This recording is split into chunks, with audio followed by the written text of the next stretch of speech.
I've got the Rovyvon GL7. I've reviewed some other Rovyvon lights before, one of their pen lights, and nice lights. The user interface tends to be a little bit different than what you might be used to, and this one is kind of another example of that. This is both a sort of dual function tactical and EDC light, although you can see from the size, it's a little bit big to pocket, but has some EDC, I would say user interface functionality.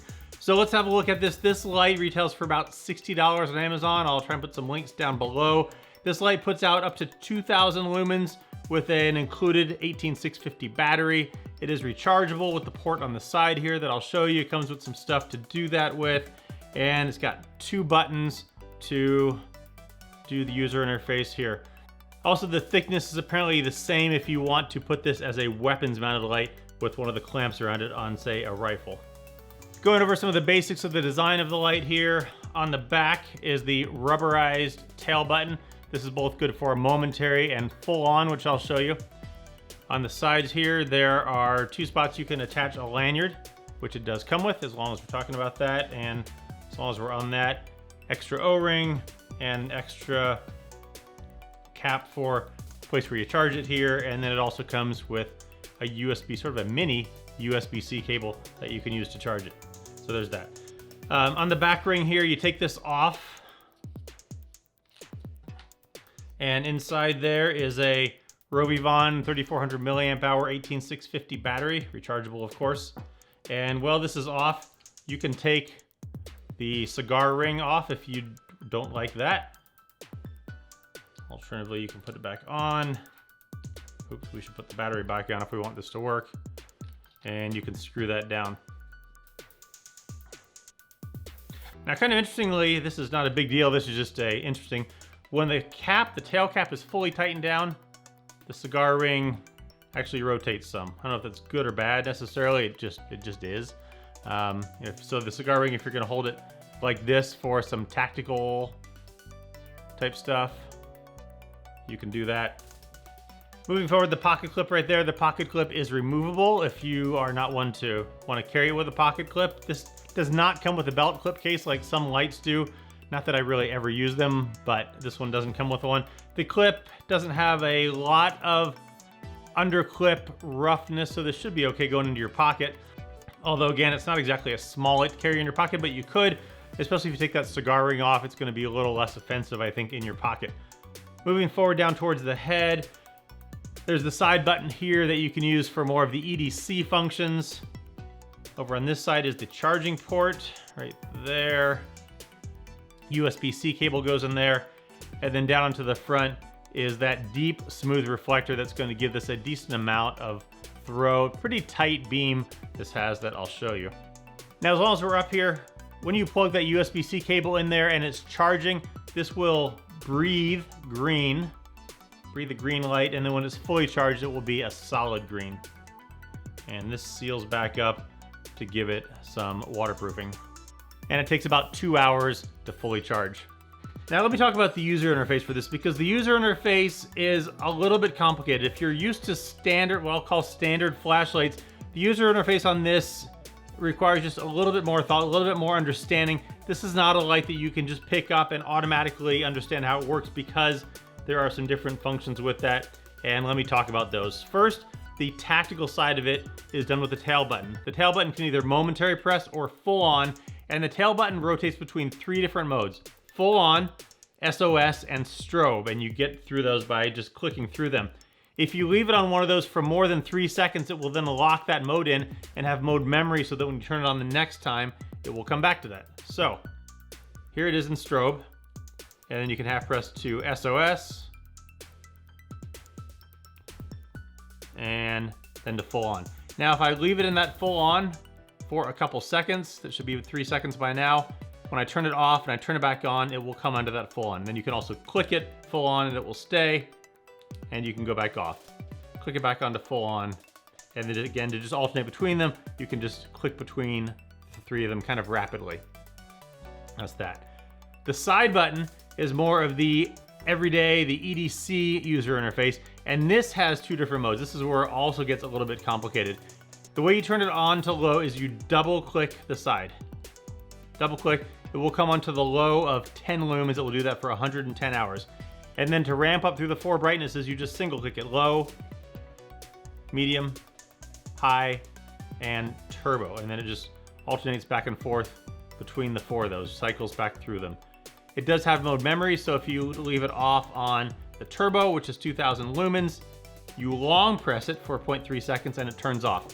Now if you turn it back on, you double click it again, it comes back on to that turbo. Again, 0.3 seconds, it turns off. So that's one user interface with the side button. The second way is that this has a ramping function. It ramps up and down, kind of up and down, up and down. And the way you get to that is by long pressing the side button. You long press it, it will come on, and you can see here it's going to ramp up. And now it's gonna ramp back down. Now, if you let go, wherever you stop it, to turn off from the ramped mode, you just single press. Single quick click, and it turns off. And then it does have mode memory, so whatever you turn it off on, when you long press, it will come back on to that same mode. Again, if we ramp it up, we stop it there, quick click, it turns off, long press, comes back onto that same brightness. So this does have a lot of different user functionality depending on what kind of brightness you might like. The brightnesses on this are 10 lumens for 110 hours, 100 lumens for 20 hours, 800 lumens for 2.5 hours, and 2000 lumens. It will do that for 3 minutes, and then it ramps down to 800 lumens for another 2 hours. And this is really warm on my hand just from this distance. The head, after you've had it on for a while, does start to get warm, just like any other light would. There's not really a heat sink up here, so this doesn't really have anywhere to disperse that heat to other than the head, and it does get warm after a while. So here's the low, 10 lumens, ramping up, medium, high, and turbo. And you can see it's really a pretty focused hotspot there. A little farther off, there's low, medium, high, and turbo. All right, here we are outside on low, medium, high, and turbo. And looking at the turbo down to the distance, there's a lot of sort of foggy stuff in the air tonight, so that's going to block some of this, but you can see the focused beam pattern there, and that gives a pretty good amount of throw. You can see nice focused beam there. Even on medium and high, you're getting plenty of brightness for most things that you're going to need. And that turbo, you're only going to get that for a couple of minutes, but if you need it for that extra throw. Also, I forgot to mention this before, but from any brightness when it's on, if you press the tail button, it will go into the strobe, and then you let go and it goes back to where it was. Again, tail button, it goes to the full brightness strobe. So that is sort of more of a tactical use if you're just kind of putzing around in the middle of nowhere in your house and then suddenly you need a strobe. You could do that, but I feel like, again, if I had a brightness that I wanted to go to from low, I would want to be able to go to suddenly high, suddenly turbo maybe. Now demonstrating the ramping.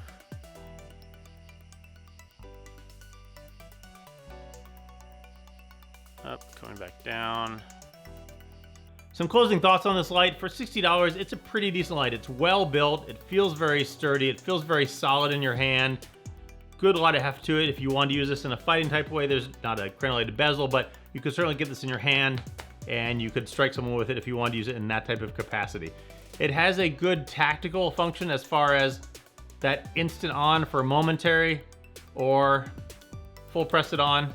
The thing that doesn't throw me about this tail cap though is that it alternates between 3 modes, 2 of which for the most part you're probably not that likely to use. People probably, I would say borderline never are going to use SOS, and the strobe, you may or may not use that. I just don't like the idea of, you know, you can leave it in the memory so it always comes on to that turbo, but if you're doing a quick sweep of a room and then you go back to do another sweep, and another sweep, suddenly you're in turbo, and then the third one, suddenly you're in SOS.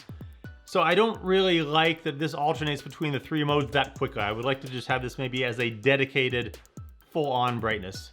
So that's my thought of the tail button. The side button is useful. It's kind of an interesting idea.